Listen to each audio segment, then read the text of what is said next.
గురూజీ 72 గంటల్లోనే ఫోన్ లోని అద్భుతమైన జ్యోతిష్య పరిష్కారం చూపిస్తారు. నమ్మండి, నమ్మకపోండి, ఇది నిజం. శ్మశాన కాళి రుద్ర చౌడీదేవి ఆరాధకులు నంబర్ 1 వశీకరణ స్పెషలిస్ట్ గురూజీ. మనిషి పుట్టుక నుండి చనిపోయే వరకు వచ్చే అన్ని క్లిష్టమైన సమస్యలకు పరిష్కారం ఇక్కడ లభిస్తుంది. విద్య, ఉద్యోగం, వ్యవహారం, స్త్రీ ప్రేమ, పెళ్లి, సంతానం, స్త్రీ పురుష వశీకరణం, భూవశం, భార్యాభర్తల కలహాలు, కోర్టు సమస్యలు, విడాకుల సమస్యలు, చేతబడి, అప్పుల బాధ, ఇంకా మీకు ఎలాంటి సమస్యలు ఉన్నా 72 గంటల్లోనే. శ్రీ గురుభ్యో నమః. హరి ఓం. శ్రీ మహాగణాధిపతయే నమః.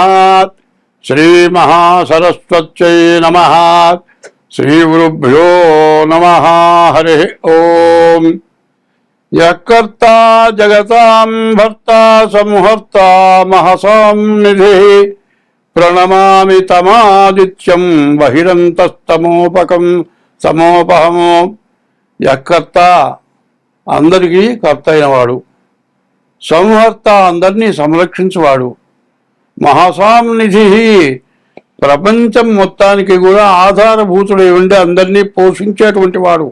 యకర్త జగతాం భర్త సంహర్త మహాసాంనిధి ప్రణమామి తమాదిత్యం.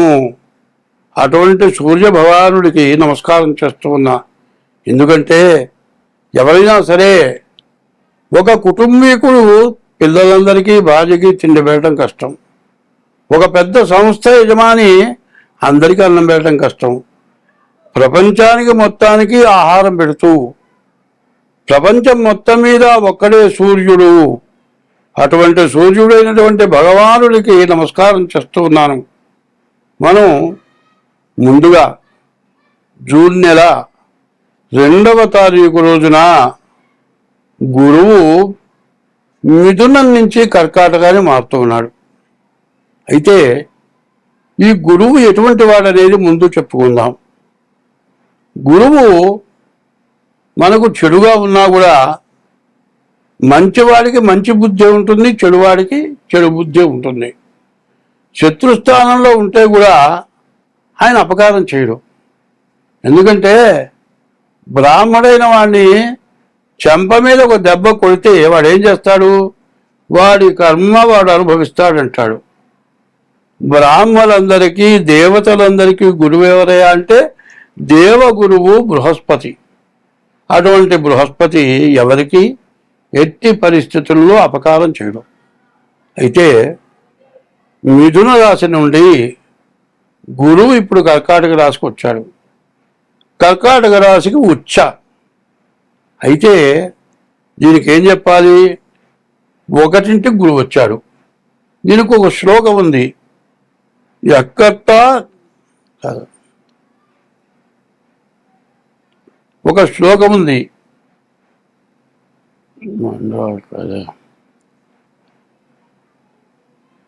ఒక సూర్యుడు కానీ, కుజుడు కానీ, శని కానీ, ఈ 3 గ్రహాలు ద్వాదశాష్టమ జన్మస్థం శని అంగారకో గురు కుర్వంతి ప్రాణ సందేహం స్థాన చలనం ధనక్షయం. గురువు కానీ, శని కానీ, కుజుడు కానీ 12ంట, అష్టమం 8ంట, అర్ధాష్టమం 4ంట, జన్మస్థమం 1ంట, ద్వాదశంలో ద్వితీయంలో శని కానీ, గురువు కానీ, కుజుడు కానీ ఉంటే బ్రతుకు తెరువు లేకుండా, ఉండే స్థలం మారిపోయి బ్రతుకు తెరువు దొరక్క అసలు ఎందుకు పనికి రాకుండా మళ్ళీ జీవనోపాధి దొరకని పరిస్థితి వస్తుంది అని చెప్పుంది. కానీ గురువు మాత్రం మిగతా రాశులు వేరు. కర్కాటక రాశికి చంద్రుడు అధిపతి. ఈ కర్కాటక రాశిలో మరి పునర్వసు నక్షత్రం 4వ పాదంలో రామచంద్రమూర్తి కర్కాటక రాశిలో ఉద్భవించాడు. అందువల్ల కర్కాటక రాశి చాలా పుణ్యప్రదమైనటువంటి రాశి. తర్వాత పుష్యమి నక్షత్రం వచ్చింది. ఇజ్యాద్యౌ తిష్య పుష్యేతు పూజితో గురునామక వాగీశ్చామరేజ్యశ్చ జీవో దేవపురోహిత అనుంది. గురువు చాలా మంచివాడు. అటువంటి గురువు కర్కాటక రాశికి వచ్చాడు. కానీ ఇంతకుముందు ఈ కర్కాటక రాశి వాళ్ళు ఎన్నో అప్పులు, ఎన్నో బాధలు, ఎన్నో నష్టాలు మరి ఆర్థికంగా, శారీరకంగా, మానసికంగా, కుటుంబీకంగా కూడా చాలా నష్టాలు పడుతున్నారు. కర్కాటకానికి ఎప్పుడైతే గురువు వచ్చాడో వీళ్ళ జీవితం చాలా బాగుపడుతుంది అని నిక్కచ్చిగా చెబుతూ ఉన్నాను. గురువు కర్కాటక రాశిలో ఉంటే ఈ కర్కాటక రాశికి చాలా ఉన్నతమైనటువంటి స్థానం వచ్చింది. కాబట్టి ఈ కర్కాటక రాశి గురించి ముందు చెప్పుకున్నాం. అయితే 5 రాశులకి గురువు కర్కాటక రాశికి వస్తే 5 రాశులకి ఇబ్బంది అని చెప్పాలి. ఆ ఇబ్బంది ఎట్లా ఉంటుంది? కర్కాటకం, సింహం, ధనస్సు, మేషం, మిథునం, ఈ 5 రాశులకు కూడా చాలా కష్ట నష్టాలు ఎక్కువగా ఉంటాయి. కాబట్టి ద్వాదశాష్టమ జన్మస్థం శ్రీ అంగారకో గురు కుర్వంతి ప్రాణ సందేహం స్థానచలనం ధనక్షయం. ఇప్పుడు కర్కాటక రాశి బాధలు వదిలిపోయినాయి, బాగున్నారు అని చెప్పాలి. అయితే ఇప్పుడు కర్కాటకం అయిపోయింది. 2వ రాశి సింహరాశి. ఈ సింహరాశికి గురువు ద్వితీయంలో ఉన్నాడు, గురువు ద్వాదశంలో ఉన్నాడు. గురువు అక్కడ ఉంటా ద్వితీయం సింహానికి 1ంట గురువు ఉన్నాడు. ఈ గురువు ఉండటం వల్ల చాలా ఇబ్బంది. అదే కాకుండా శని వచ్చేప్పటికల్లా మరి మీనంలో అష్టమంలో ఉన్నాడు. శని గురువులు పూర్తిగా బాగాలేరు. దానివల్ల చాలా కష్టాలు నష్టాలు బాగా ఎక్కువగా ఉంటాయి. ఇప్పుడు కర్కాటక రాశి, ఇప్పుడు సింహరాశి చెప్పుకున్నాం.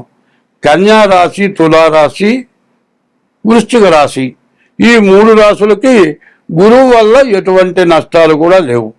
అయితే ధనస్సు రాశికి వచ్చేప్పటికల్లా అష్టమంలో గురువు అయినాడు. ఈ అష్టమ గురువు ప్రాణకంటకుడు, ప్రాణం తీసినంత పని చేస్తాడు. అయితే ఇప్పుడు గురువు కర్కాటకానికి వచ్చిన గురువు 1 సంవత్సరం పాటు కర్కాటక రాశిలో ఉంటాడు. ఈ సంవత్సరం మొత్తం కూడా ఈ రాశులు, ఈ 5 రాశులు మిథునం, కర్కాటకం, సింహం, ధనస్సు, మేషం, ఈ 5 రాశులకు కూడా చాలా కష్టాలు ఉంటాయి. కాబట్టి అష్టమంలో ఉన్నటువంటి గురువు ప్రాణకంటకుడు, ప్రాణం తీసినంత పని అవుతుంది. కాబట్టి అది కూడా చాలా కష్ట నష్టాలు కలిగి ఉంటుంది. తర్వాత మేషరాశి అర్ధాష్టమం, 4ంట ఉన్నాడు శని గురువు. అది కూడా చాలా ఇబ్బందికరం. అదే కాదు, మేషానికి ద్వాదశంలో కూడా శని ఉన్నాడు. శని గురువు కూడా చాలా ఇబ్బంది పెట్టేటువంటి పరిస్థితి కనపడుతుంది. తర్వాత మరి వృషభ రాశికి ఏం లేదు. మిథున రాశిలో మళ్ళీ 12ంట శని ఉన్నాడు. మరి ఈ 5 రాశుల్లో చివరి రాశి మిథున రాశి.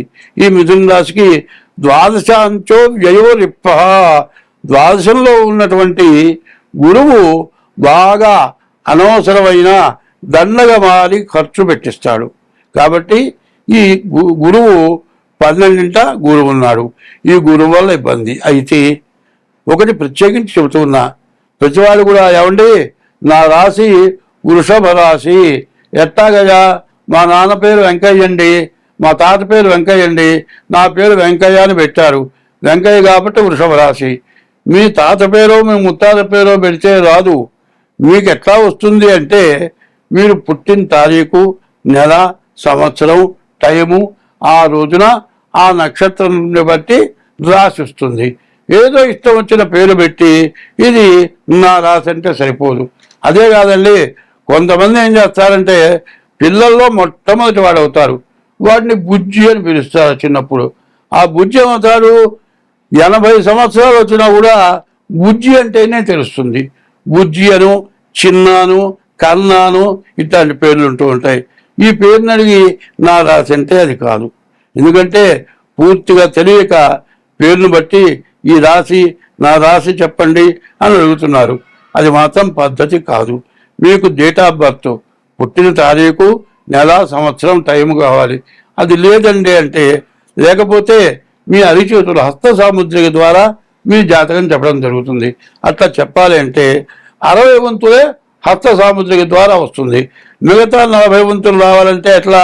మీకు హస్త సాముద్రిక ద్వారా 60 వంతులే వస్తాయి. మీ పిల్లల్లో ఒకటి డేట్ ఆఫ్ బర్త్ ఉంటే ఆ 40 వంతులు కూడా వస్తుంది. మీ జాతకం పూర్తిగా వస్తుంది. మీ పిల్ల జాతకం డేట్ ఆఫ్ బర్త్ పెట్టిన వాళ్ళ జాతకం కూడా వస్తుంది. కాబట్టి ఇప్పుడు దేశంలో ఉన్న పరిస్థితులను బట్టి ప్రతి వాళ్ళు కూడా తమ జాతకం ఏమిటో చూపించుకోవాల్సిన అవసరం ఉంది. ఎట్లా అంటే ఫౌండేషన్ లేకుండా ఇల్లు కడితే వెంటనే పడిపోతుంది.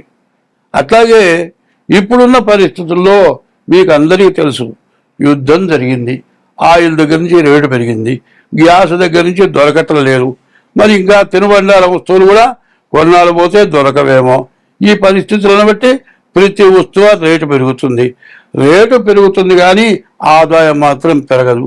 దీనివల్ల మనం ఇబ్బందులు పడతాం. దీనికి తోడు మనకి ఏదైనా చెడు ఉండేట్లయితే ఆ చెడు వల్ల ఇంకా బాగా ఇబ్బందులు వచ్చే లక్షణాలు బాగా కనపడుతున్నాయి. కాబట్టి ఈ రాశుల వాళ్ళు కర్కాటక రాశి, సింహరాశి, ధనస్సు రాశి, మేషరాశి, మిథున రాశి, ఈ 5 రాశుల వాళ్ళు కూడా ముందుగా మీ డేట్ ఆఫ్ బర్త్ ద్వారా జాతకం చూపించుకోండి. మీ రాశి ఏంటో తెలుసుకోండి. అట్లా లేకపోతే హస్త సాముద్రిక ద్వారా కూడా మీ జాతకం చెప్పడం జరుగుతుంది. అట్లా మీకు కావాలంటే నా పేరు పంగులూరు లక్ష్మీనారాయణ. నా ఫోన్ నెంబర్లు 6300061241. ఇంకో నెంబర్ ఉంది 7801071946. ఈ నెంబర్లకు ఫోన్ చేసి తగినటువంటి ఫీజు చెల్లించి మీ జాతకాలు చెప్పించుకొని మీరు ఇబ్బందుల నుంచి బయటపడండి. నా ఉద్దేశం ఏంటంటే డబ్బుల కోసం చెప్పే జాతకాలు కావు, మీరు బాగుండటం కోసమే చెప్పేది. అనవసరమైన డబ్బులు మీ దగ్గర పొందటం జరగదు. చక్రం వేయాలంటే రాశి చక్రం, నవాంశ చక్రం, మహర్దశలు, విదశలు ఇన్ని వేస్తే కానీ మీ జాతకం పూర్తిగా అర్థం కాదు. మరి కంప్యూటర్ ద్వారా నేను మాత్రం జాతకం వేయను. పంచాంగాన్ని బట్టి జాతక చక్రం వేస్తాం. కంప్యూటర్ ద్వారా వచ్చేది ఎక్కువలు తక్కువలు వస్తాయి. కాబట్టి కరెక్ట్గా జాతక చక్రం వేయాల్సి ఉంటుంది. కాబట్టి తగినంత ఫీజు తీసుకుని మాత్రం నేను జాతక చక్రం వేస్తాను. మీకు అందరికీ ఉపయోగపడతాను. అది మాత్రం నేనేదో స్వార్థంతో మాత్రం చేసేది కాదు. స్వస్తి. 2026వ సంవత్సరం జూన్ నెల 4వ రాశి కర్కాటక రాశి. ఈ కర్కాటక రాశి చాలా బాగుంది. కర్కాటక రాశికి జూన్ నెల 2వ తారీఖు గురువు కర్కాటక రాశికి వచ్చాడు. మరి కర్కాటక రాశికి గురువు ఉచ్చ అవటం చేత చాలా మంచే జరుగుతుంది. కానీ ఈ కర్కాటక రాశికి రవి ఒక్కడు తప్పితే మిగతా ఏ గ్రహాలు బాగాలేవు. సరిగ్గా గోచారరీత్యా చెప్పాలంటే పూర్తిగా ఏమీ బాగాలేదు అని చెప్పాలి. కానీ జన్మ లగ్నరీత్యా మాత్రం చూడాలి. గురువు మంచివాడు, జ్ఞానం గలవాడు, దేవతల గురువు.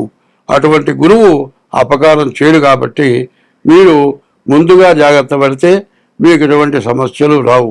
ఏకాదశంలో రవి ఉన్నాడు. రవి ఒక్కడు బాగుండకపోతే హస్త సాముద్రికలో రవిరేఖ లేకపోయినట్లయితే వాడి జీవితమే వృధానుంది. రవి బాగున్నాడు కాబట్టి మీకు మంచి మార్గం ఉంది. అయితే కుజుడు రాహుకేతువులు బాగలేరు.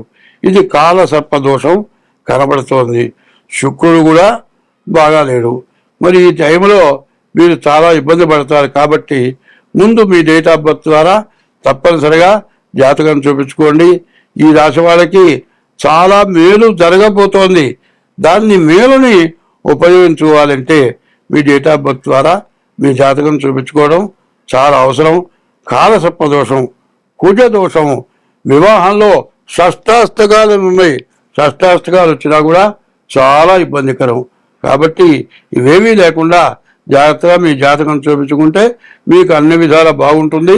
స్వస్తి.